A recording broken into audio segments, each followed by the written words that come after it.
So welcome to this channel again. आज का मेरा टॉपिक है बेस्ड ऑन इकोनॉमिक्स। चलिए स्टार्ट करते हैं। Types of unemployment. Types of unemployment का दो कैटेगरीज है, एक है वॉलेंटरी अनएम्प्लॉयमेंट और एक है involuntary unemployment.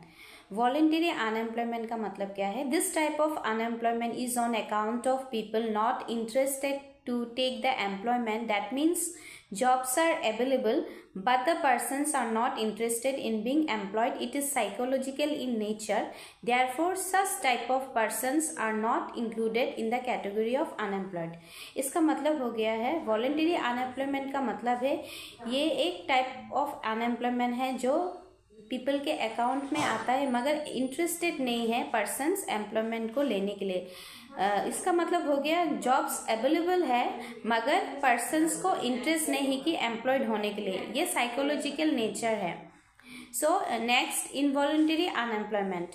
It refers to a situation in which the persons are interest to work but the jobs are not available. Such type of persons are not included in the category of unemployed persons. तो इसका मतलब हो गया है involuntary unemployment ऐसा situation को दर्शाता है जो पर्सन्स काम के लिए इंटरेस्टेड है मगर जॉब्स अवेलेबल नहीं है। इस टाइप ऑफ पर्सन्स को अनएम्प्लॉयमेंट पर्सन्स के कैटेगरी में नहीं लिया जाता है। Next, disguised unemployment. It is a situation in which more people are available for work than is shown in the unemployment statistics. ये एक सिचुएशन है डिसगेज अनएम्प्लॉयमेंट, ज़्यादा से ज़्यादा पीपल अवेलेबल होते हैं काम करने के लिए। ये अनएम्प्लॉयमेंट स्टैटिस्टिक्स में देखा गया है। नेक्स्ट है technological unemployment. Technological unemployment is a term used to describe the lack or loss of jobs due to technological changes or innovations.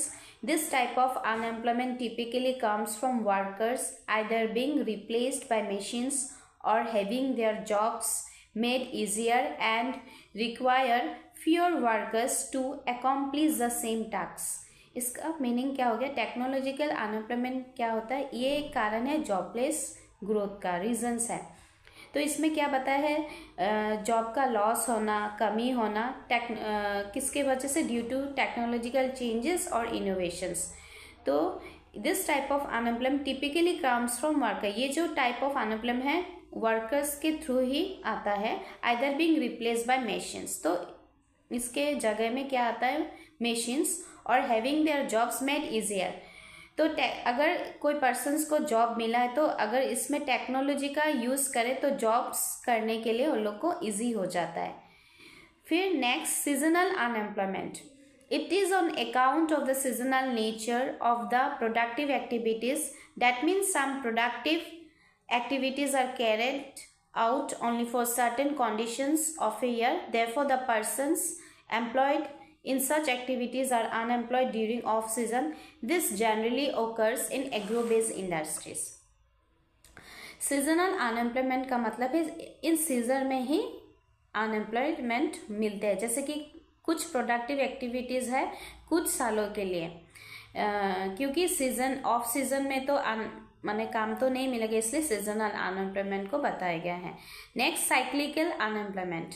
It is also known as Keynesian unemployment. This type of unemployment is due to the recession in the economy. During recession there is less requirement of manpower on account of the decrease in the level of economic activities and thus causes cyclical unemployment. This type of unemployment is prevalent in the developed countries.